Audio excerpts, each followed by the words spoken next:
میرے رضا پیارے رضا، میرے رضا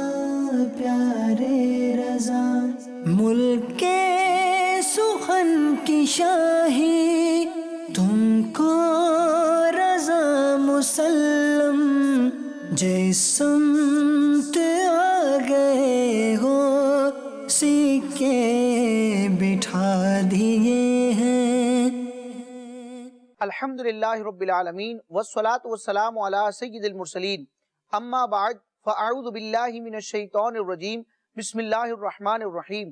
الصلاة والسلام علیک یا رسول اللہ وعلی آلک واصحابک یا حبیب اللہ، الصلاة والسلام علیک یا نبی اللہ وعلی آلک واصحابک یا نور اللہ۔ مدنی چینل کے ناظرین، مدنی چینل کا پروگرام ہے کلم رضا کے شاہکار، امیر المومنین، مولا المسلمین، امام الواصلین، حضرت سیدنا علی المرتضی شیر خدا کرم اللہ تعالی وجہ الکریم کی عظمت و شان کے کیا کہنے۔ قرآن مجید کی کئی آیات آپ کی عظمت و شان کے حوالے سے نازل ہوئیں، اور پیارے محبوب صلی اللہ تعالی وسلم نے اپنی درجنوں احادیث میں اپنے اس پیارے صحابی حضرت مولا علی حیدر کرار رضی اللہ تعالی عنہ کی عظمت اور شان کا واضح الفاظ میں اظہار فرمایا ہے، اور خلفائے ثلاثہ کے بعد یعنی صدیق اکبر، فاروق اعظم اور عثمان غنی رضی اللہ تعالی عنہم اجمعین کے بعد ساری مخلوق میں سب سے بڑا مرتبہ جناب مولا علی رضی اللہ تعالی عنہ کا ہے۔ یعنی جو اسلامی عقیدہ ہے کہ سارے نبیوں اور سارے رسولوں کے بعد، رسول خواہ انسانوں کے ہوں یا فرشتوں کے ہوں، رسول ملائکہ اور تمام نبیوں اور رسولوں کے بعد سب سے افضل و اعلیٰ جناب صدیق اکبر ہیں، ان کے بعد فاروق اعظم ہیں، ان کے بعد عثمان غنی ہے، اور حضرت عثمان غنی رضی اللہ تعالی عنہ کے بعد ساری مخلوق میں سب سے بڑا مرتبہ حضرت علی رضی اللہ تعالی عنہ کا ہے۔ آپ رضی اللہ تعالی عنہ کی کئی خصوصیات ہیں، کئی شانیں ہیں، لیکن آپ رضی اللہ تعالی عنہ کا جب ذکر خیر کیا جاتا ہے، آپ کا نام نامی ذکر کیا جاتا ہے، تو آپ کے لیے ایک دعائیہ لفظ، ایک برکت والا کلمہ استعمال کیا جاتا ہے۔ ویسے تو صحابہ کرام اور اہل بیت اطہار کا جب ذکر ہوتا ہے تو عمومی طور پر رضی اللہ تعالی عنہ کے الفاظ استعمال کیے جاتے ہیں کہ اللہ تعالیٰ ان سے راضی ہوا،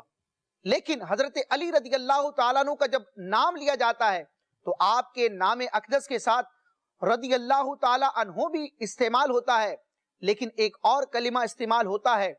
کرم اللہ تعالی وجہ الکریم، جس کا ترجمہ اور خلاصہ یہ ہے کہ اللہ تعالی حضرت علی رضی اللہ تعالی عنہ کے عزت والے، عظمت والے چہرے کی کرامت اور عزت میں اور اضافہ فرمائے۔ اس کی وجہ کیا ہے؟ اس کی وجہ یہ ہے کہ اللہ تبارک و تعالی نے حضرت مولا علی رضی اللہ تعالیٰ عنہ کو وہ شان عطا فرمائی ہے کہ آپ اس شان میں منفرد اور نمایاں نظر آتے ہیں، اور یہی عظمت و شان جناب صدیق اکبر رضی اللہ تعالی عنہ کو بھی حاصل ہے۔ وہ عظمت و شان کیا ہے کہ پیارے محبوب اعظم صلی اللہ تعالی علیہ وسلم کے اعلان نبوت فرمانے سے پہلے بھی، یعنی زمانہ جاہلیت میں بھی، جناب صدیق اکبر رضی اللہ تعالی عنہ اور مولا علی رضی اللہ تعالی عنہ نے کسی غیر خدا کے آگے سر نہ جھکایا، کسی باطل معبود کے آگے اپنی جبین کو خم نہ کیا، کسی غیر خدا کو سجدہ نہ کیا۔ اعلیٰ حضرت امام علیہ سنت نے ایک پوچھے گئے سوال کے جواب میں مولا علی رضی اللہ تعالیٰ عنہ کی اسی عظمت کا، اسی شان کا اظہار فرمایا، اور چونکہ مولا علی کا ذکر خیر تھا تو سوال کا جواب اگرچہ مختصر بھی دیا جا سکتا تھا، لیکن مولا علی رضی اللہ تعالیٰ عنہ کی عظمت و شان کو مزید واضح کرنے کے لیے اعلیٰ حضرت امام علیہ سنت نے پوری کتاب، پورا رسالہ اس موضوع پر تحریر فرما دیا، جو کہ فتاوی رضویہ شریف کی 28ویں جلد میں جگمگا رہا ہے۔ اس مبارک رسالے کا نام بھی بڑا شاندار ہے، جو اعلیٰ حضرت امام علیہ سنت نے تجویز فرمایا ہے کہ تنزیہ المکانۃ الحیدریہ عن وصمۃ عہد الجاہلیہ۔ اس نام کا خلاصہ کیا ہے؟ تنزیہ المکانۃ الحیدریہ عن وصمۃ عہد الجاہلیہ، یعنی زمانہ جاہلیت کے عیب سے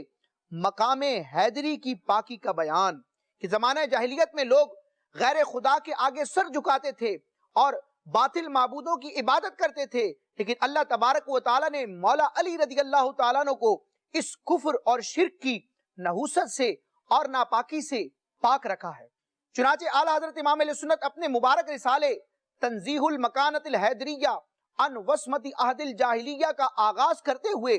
خطبے کے طور پر تحریر فرماتے ہیں، بسم اللہ الرحمن الرحیم، الحمدللہ الذی کرم وجہ علی المرتضی فلم یزل محفوظا منہ بعین الرضا والصلاة والسلام علی السید العلی الرضی الارضی شفیع المذنبین یوم فصل القضاء وعلی آلہ وصحبہ بعدد کل من یأتی ومضا۔ جس کا خلاصہ اور ترجمہ یہ ہے کہ اللہ کے نام سے شروع جو نہایت مہربان رحم والا، ساری تعریف اللہ کے لیے جس نے علی المرتضی رضی اللہ تعالی عنہ کے چہرے کو عزت و کرامت بخشی تو وہ ہمیشہ اس کی رضا و خوشنودی سے بہرہ رہے، اور درود و سلام ہو بلند پسندیدہ تر سردار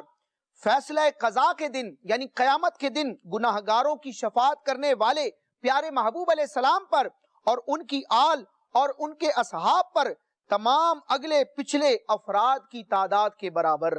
پھر اعلیٰ حضرت امام علیہ سنت اس رسالے کی ابتدا میں تحریر فرماتے ہیں، اقول وباللہ توفیق، یعنی میں اللہ کی توفیق سے کہتا ہوں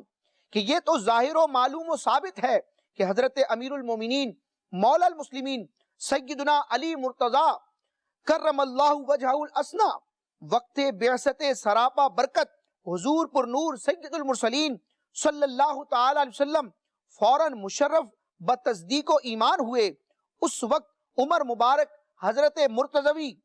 8 یا 10 سال تھی، یعنی پیارے محبوب صلی اللہ تعالی وسلم نے جیسے ہی اعلان نبوت فرمایا، اپنا نبی ہونا ظاہر فرمایا اور آپ صلی اللہ تعالی وسلم کی بعثت مبارکہ ہوئی، فوراً ہی جناب مولا علی رضی اللہ تعالی عنہ نے نبی پاک علیہ السلام کی تصدیق کی۔ اس وقت آپ کی عمر 8 یا 10 سال تھی،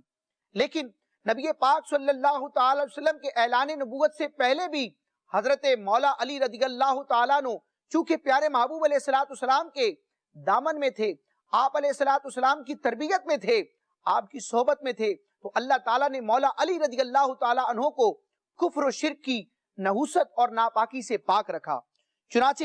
اعلیٰ حضرت امام علیہ سنت نے تحریر کیا، یہ تو نبی پاک صلی اللہ تعالی وسلم کی بعثت مبارکہ اور اعلان نبوت کے بعد کا معاملہ ہے کہ جیسے ہی اعلان نبوت ہوا مولا علی رضی اللہ تعالی عنہ نے تصدیق کی، لیکن بعثت مبارکہ سے پہلے کا زمانہ دیکھا جائے تو حضرت مولا علی رضی اللہ تعالیٰ عنہ کو پیارے محبوب صلی اللہ تعالی وسلم کی صحبت اور آپ کی برکت نصیب ہوئی ہے۔ چنانچہ اعلیٰ حضرت فرماتے ہیں کہ جب قریش مبتلا قحط ہوئے تھے، یعنی قریش پر جب قحط آیا، حضور اقدس صلی اللہ تعالی وسلم ابو طالب پر تخفیف عیال کے لیے، یعنی ان کے گھر والوں کی جو ذمہ داری ان پر تھی اس میں کچھ کمی کرنے کے لیے امیر المومنین علی کرم اللہ تعالی وجہہ کو اپنی بارگاہ ایمان پناہ میں لے آئے تھے، یعنی حضرت مولا علی رضی اللہ تعالیٰ عنہ اپنے والد کے گھر سے نبی پاک علیہ السلام کے پاس تشریف لے آئے اور پیارے محبوب علیہ السلام ہی نے آپ کی تربیت فرمائی۔ اعلیٰ حضرت فرماتے ہیں حضرت مولا یعنی حضرت علی رضی اللہ تعالیٰ عنہ، حضرت مولا نے حضور مولا الکل سید الرسول صلی اللہ تعالی وسلم کے کنار اقدس یعنی آپ کی مبارک آغوش میں پرورش پائی، حضور کی گود میں ہوش سنبھالا، آنکھ کھلتے ہی محمد الرسول اللہ صلی اللہ تعالی وسلم کا جمال جہاں آرا دیکھا، حضور ہی کی باتیں سنی، عادتیں سیکھی صلی اللہ تعالی علیہ وآلہ وبارک وسلم۔ تو جب سے اس جناب عرفان معاب کو ہوش آیا، یعنی جیسے ہی مولا علی رضی اللہ تعالیٰ عنہ نے ہوش سنبھالا، قطعاً یقیناً رب عز و جل کو ایک ہی جانا، ایک ہی مانا، ہرگز بتوں کی نجاست سے اس کا دامن یعنی مولا علی رضی اللہ تعالیٰ عنہ کا دامن پاک کبھی آلودہ نہ ہوا۔ اسی لیے لقب کریم کرم اللہ تعالی وجہہ ملا، یعنی حضرت مولا علی رضی اللہ تعالیٰ عنہ کو جو کرم اللہ تعالی وجہہ الکریم کہا جاتا ہے، اس کی بنیادی وجہ یہ ہے کہ آپ رضی اللہ تعالیٰ عنہ نے پیارے محبوب علیہ السلام کے اعلان نبوت سے پہلے بھی چونکہ پیارے محبوب علیہ السلام کی صحبت پائی تھی، آپ کی شفقتوں سے حصہ پایا تھا، لہٰذا آپ رضی اللہ تعالیٰ عنہ نے کبھی بھی کفر اور شرک کا ارتکاب نہ کیا، اللہ تعالیٰ نے مولا علی رضی اللہ تعالیٰ عنہ کی پیشانی کو غیر خدا کے آگے جھکنے کے عیب سے اور برائی سے محفوظ رکھا، اس لیے کہا جاتا ہے کرم اللہ تعالی وجہہ الکریم۔ مدنی چینل کے ناظرین، پھر اعلیٰ حضرت امام اہل سنت نے اس مبارک رسالے میں ایک شاندار تحقیق فرمائی ہے کہ اہل فطرت یعنی وہ افراد جن کو انبیاء کرام کی دعوت نہ پہنچی، یعنی انبیاء جب مبعوث ہوتے رہے اور انبیاء کرام کے دنیا سے تشریف لے جانے کے بعد اگر کافی عرصہ گزر گیا اور نئے نبی کی بعثت نہ ہوئی تو اس دوران وہ لوگ جن تک پچھلے نبی کی دعوت نہ پہنچی، ان افراد کا حکم کیا ہے؟ انہیں اہل فطرت کہا جاتا ہے۔ اعلیٰ حضرت امام اہل سنت نے ان کی 3 اقسام بیان فرمائی کہ ان میں سے بعض ایسے ہیں جو موحد ہیں، اللہ کو ایک ماننے والے ہیں، بعض مشرک ہیں اور بعض غافل ہیں۔ اہل فطرت کے ان 3 طبقات یعنی موحد، مشرک اور غافل کے احکام کیا ہیں، ان کے ایمان کے حوالے سے کیا اعتقاد ہونا چاہیے؟ اعلیٰ حضرت امام اہل سنت نے علم کلام اور علم عقیدہ کے حوالے سے بڑی شاندار تحقیق فرمائی ہے اور ان کے احکام کو ذکر فرمایا ہے کہ اہل فطرت کے افراد کے حوالے سے ہمارا اعتقاد کیا ہونا چاہیے۔ یہ تو خالصتاً علمی اور تحقیقی بات ہے۔ اعلیٰ حضرت امام اہل سنت نے اس رسالے کے اختتام پر تکمیل کے طور پر حضرت سیدنا صدیق اکبر رضی اللہ تعالیٰ عنہ کی عظمت اور فضیلت کا اظہار کیا ہے کہ جناب صدیق اکبر رضی اللہ تعالیٰ عنہ پر بھی اللہ تعالیٰ کا یہ فضل و کرم ہے کہ سرکار صلی اللہ تعالی وسلم کے اعلان نبوت فرمانے سے پہلے ہی صدیق اکبر رضی اللہ تعالیٰ عنہ تقریباً 16 سال کی عمر میں پیارے محبوب علیہ السلام کی صحبت سے وابستہ ہو گئے تھے اور نبی پاک علیہ السلام کا ساتھ رہا، اور اعلان نبوت کے بعد بھی، ہجرت سے پہلے بھی، ہجرت کے بعد بھی، سفر میں بھی، حضر میں بھی، غار میں بھی اور آج مزار میں بھی پیارے محبوب علیہ السلام کی انہیں معیت اور صحبت حاصل ہے، اور قیامت کے دن بھی نبی پاک علیہ السلام کے ساتھ ساتھ نبی پاک علیہ السلام کی برکتیں لیتے ہوئے صدیق اکبر رضی اللہ تعالی عنہ جنت روانہ ہوں گے۔ اللہ تعالیٰ نے صدیق اکبر رضی اللہ تعالیٰ عنہ کو بھی یہ شرف عطا فرمایا ہے کہ جناب صدیق اکبر رضی اللہ تعالیٰ عنہ کی پیشانی کبھی بھی کسی غیر خدا کے آگے نہ جھکی۔ اللہ تعالیٰ کی بارگاہ میں دعا ہے کہ اللہ تعالیٰ جناب صدیق اکبر رضی اللہ تعالیٰ عنہ اور حضرت مولا علی رضی اللہ تعالیٰ عنہ کا صدقہ ہمیں نصیب کرے اور ساری زندگی رب تبارک و تعالیٰ کی عبادت کرتے رہنے کی توفیق عطا فرمائے، اور اللہ تعالیٰ ہم سب کو کفر و شرک کی نحوست سے ہمیشہ محفوظ رکھے۔ مدنی چینل کے ناظرین، مدنی چینل کے پروگرام کلام رضا کے شاہکار کا اگلا مرحلہ، اگلا سیگمنٹ کلام رضا کے اشعار، جس میں اعلیٰ حضرت امام اہل سنت کے اشعار کی خوبیوں اور اس کی عظمت کے حوالے سے کچھ باتوں کو سننے اور سمجھنے کی کوشش کرتے ہیں، فصاحت و بلاغت کے کچھ نقطوں کو سمجھ کر اعلیٰ حضرت امام اہل سنت کے اشعار کو سمجھنے کی کوشش کرتے ہیں، اس کی طرف بڑھتے ہیں۔ جس سمت آ گئے ہو سکے بٹھا دیے ہیں۔ مدنی چینل کے ناظرین، مدنی چینل کے پروگرام کلام رضا کی شاہکار کا سیگمنٹ ہے کلام رضا کے اشعار۔ منار قصر رضا تو بلند کافی ہے، تم اس کے پہلے ہی زینے پہ چڑھ کے دکھلا دو، فتاوی رضویہ تو ایک کرامت ہے، ذرا ہدایت بخشش ہی پڑھ کے دکھلا دو۔ شاعر جب اشعار لکھتا ہے تو بعض اوقات وہ اپنے اشعار میں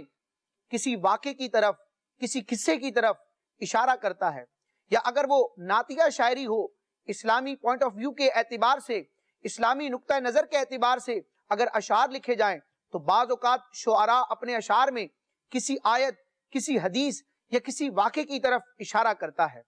اگر فن شاعری اور علم عروض و قوافی کے اعتبار سے دیکھا جائے تو اس کو صنعت تلمیح کہا جاتا ہے، آخر میں ہا کے ساتھ، صنعت تلمیح۔ اس کا مطلب کیا ہے کہ شاعر اپنے کلام میں کسی واقعے کی طرف اشارہ کرے، قرآن کی کسی آیت کی طرف اشارہ کرے، کسی حدیث کی طرف اشارہ کرے یا کسی معجزے کی طرف اشارہ کرے، یعنی وہ الفاظ ایسے لائے، وہ بات ایسی کرے کہ جس شعر کو سنتے ہی، جس لفظ کو سنتے ہی انسان کا خیال قرآن مجید کی کسی آیت، کسی حدیث، کسی معجزے یا کسی واقعے کی طرف منتقل ہو۔ اعلیٰ حضرت امام اہل سنت کے نعتیہ دیوان ہدایت بخشش کو دیکھا جائے تو از ابتدا تا انتہا ہمیں جگہ جگہ اشارے اور تلمیحات ملتی ہیں کہ اعلیٰ حضرت امام اہل سنت نعتیہ شاعری کرتے ہیں، رب کی عظمت و شان بیان فرماتے ہیں، لیکن ساتھ ہی ساتھ کئی معجزات، کئی واقعات، کئی آیات، کئی احادیث کی طرف اشارہ کرتے ہوئے دکھائی دیتے ہیں۔ بعض اوقات اعلیٰ حضرت امام اہل سنت کے ایک ایک شعر میں کئی کئی معجزات کی طرف اشارہ ہوتا ہے۔ اس کو سنت تلمیح کہا جاتا ہے۔ جن حضرات نے وہ واقعات سنے ہوتے ہیں، وہ معجزات، وہ احادیث اور وہ آیات دیکھی ہوتی ہیں، ان کا مفہوم انہیں معلوم ہوتا ہے، تو ان کے سامنے جیسے ہی اعلیٰ حضرت کے اشعار پڑھے جاتے ہیں تو وہ سارا مضمون، وہ سارا تصور انسان کے پیش نظر ہو جاتا ہے۔ مثال کے طور پر نبی پاک علیہ السلام کے دو عظیم معجزات جن کا تعلق آسمان کے ساتھ ہے کہ پیارے محبوب علیہ السلام اشارہ کرتے ہیں تو آپ کی مبارک انگلی کے اشارے سے چاند دو ٹکڑے ہو جاتا ہے، اور اسی طرح جب پیارے محبوب صلی اللہ تعالی وسلم حضرت مولا علی رضی اللہ تعالی عنہ کے لیے رب کی بارگاہ میں دعا کرتے ہیں تو ڈوبا ہوا سورج پلٹ آتا ہے۔ اب یہ دو واقعات ہیں جن کو حدیث کی کتابوں میں بھی بیان کیا گیا، سیرت کی کتابوں میں بھی تفصیل کے ساتھ بیان کیا گیا، لیکن اعلیٰ حضرت امام اہل سنت کا یہ کمال ہے کہ سنت تلمیح کا استعمال کرتے ہوئے آپ ایک ہی شعر میں ان دونوں واقعات کی طرف اشارہ کرتے ہیں۔ چنانچہ اعلیٰ حضرت فرماتے ہیں، تیری مرضی پا گیا سورج پھرا الٹے قدم،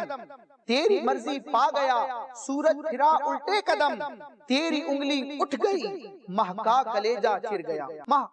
چاند کو کہا جاتا ہے، یعنی اس شعر کے دونوں مصروں میں دو معجزات کا بیان ہے، شق القمر کا بھی بیان ہے، رد الشمس کا بھی بیان ہے۔ تیری مرضی پا گیا سورج پھرا الٹے قدم، تیری انگلی اٹھ گئی ماہ کا کلیجہ چر گیا۔ اسی طرح پیارے محبوب علیہ السلام کا یہ معجزہ ہے، آپ کا کمال ہے، اور اس کا اظہار کئی مرتبہ ہوا کہ جانور پیارے محبوب علیہ السلام کی بارگاہ میں آ کر سجدہ ریز ہوتے ہیں، اپنے سر کو جھکاتے ہیں۔ اسی طرح محبوب اعظم صلی اللہ تعالی علیہ وسلم کا ایک معجزہ یہ ہے کہ آپ کی تصدیق کے لیے پتھر کلمہ پڑھتے ہیں، آپ پر درود و سلام بھیجتے ہیں۔ اور اسی طرح پیارے محبوب صلی اللہ تعالی وسلم کا یہ بھی معجزہ ہے کہ درخت آپ کی بارگاہ میں حاضر ہوتے ہیں، آپ کے سامنے آ کر سجدہ کرتے ہیں۔ تو یہ تین طرح کے معجزات ہیں، درختوں کا آ کر پیارے محبوب علیہ السلام کی بارگاہ میں سجدہ کرنا، آپ کے حکم پر آ جانا، پتھروں کا کلمہ پڑھنا، سرکار علیہ السلام پر درود و سلام بھیجنا، اور جانوروں کا آ کر سجدہ کرنا۔ اب ان کی تفصیل پڑھی جائے تو کئی صفحات لکھ دیے جائیں اور کافی دیر اس پر گفتگو ہو سکتی ہے، لیکن اعلیٰ حضرت امام اہل سنت کا کمال ہے کہ آپ نے ایک ہی شعر میں ان تینوں معجزات اور تینوں واقعات کو بیان فرمایا ہے۔ چنانچہ اعلیٰ حضرت فرماتے ہیں، اپنے مولا کی ہے بس شان عظیم، پیارے محبوب صلی اللہ تعالی وسلم کی شان بڑی عرفہ والا ہے، اپنے مولا کی ہے بس شان عظیم، جانور بھی کریں جن کی تعظیم، سنگ کرتے ہیں ادب سے تسلیم، پیڑ سجدے میں گرا کرتے ہیں۔ سنگ کہتے ہیں پتھر کو، اور تسلیم کا معنی سلام کرنا۔ اپنے مولا کی ہے بس شان عظیم، جانور بھی کریں جن کی تعظیم، سنگ کرتے ہیں ادب سے تسلیم، پیڑ سجدے میں گرا کرتے ہیں۔ تو یہ اعلیٰ حضرت امام اہل سنت کا کلام ہے کہ ایک ایک شعر میں کئی کئی واقعات کی طرف اشارہ کرتے ہیں، اور بلا مبالغہ ہدایت بخشش میں درجنوں اشعار ایسے ہیں جو سنت تلمیح کا عظیم شاہکار ہیں۔ اللہ تعالی ہمیں امام اہل سنت کے کلام کی برکتیں حاصل کرنے کی توفیق عطا فرمائے، اور ان کے ذریعے علم دین سیکھ کر اس پر عمل کرنے کی توفیق عطا فرمائے۔ آمین بجاہ النبی الامین صلی اللہ تعالی علیہ وسلم۔ مدنی چینل دیکھتے رہیے۔ میرے رضا پیارے رضا، میرے رضا پیارے رضا، ملک کے سخن کی شاہی تم کو رضا مسلم، جس سمت آ گئے ہو سکے بٹھا دیے